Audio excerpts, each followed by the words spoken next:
Apple growers in the mid-Atlantic and northeastern regions have a mystery on their hands. There's been a wave of sudden deaths in young dwarf apple trees, which produce multiple varieties of apples. These popular trees, which appear perfectly healthy the season before and are often budding with apples, they suddenly deteriorate and die in a single season. Farmers are forced to dig up the infected trees and replant, hoping that the newly planted trees will not end up suffering the same fate. Here in Pennsylvania, it's very common. For each acre, the cost is about $3,500 for them. So it's really a serious issue because in Pennsylvania, and a lot of apple farmers are smaller.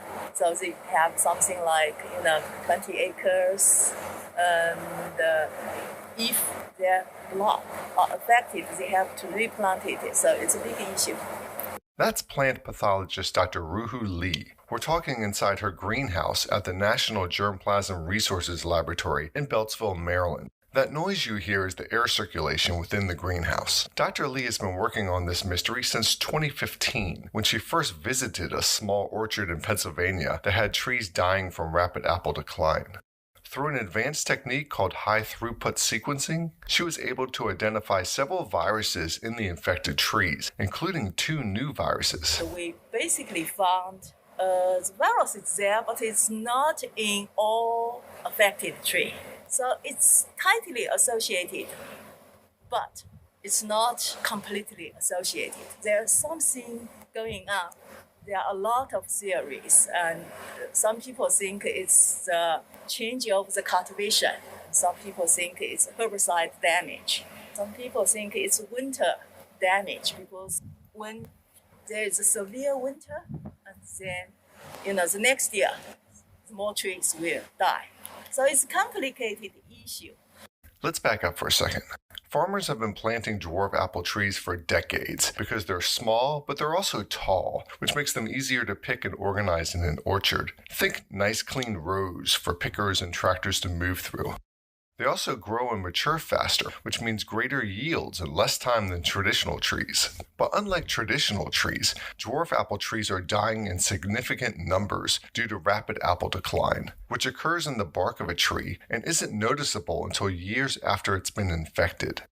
Scientists believe the disease attacks the vascular tissue in the bark, essentially choking off the pathways that carry vital water and nutrients throughout the tree.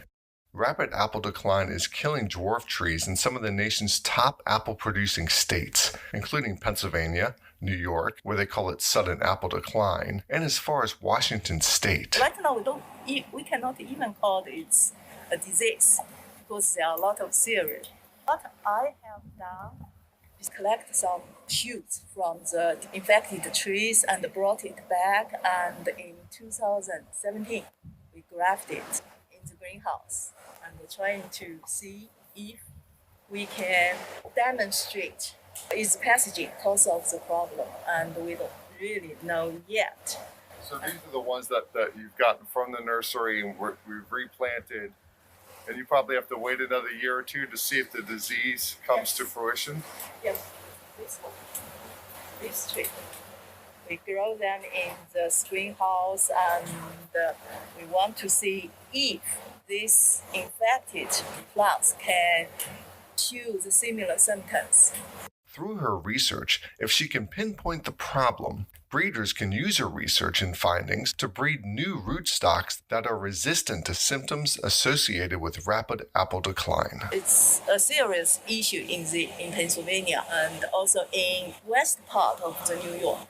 So if we can prove the dwarf rootstock is a problem, and hopefully the scientists can find another rootstock to replace it and have the problem solved.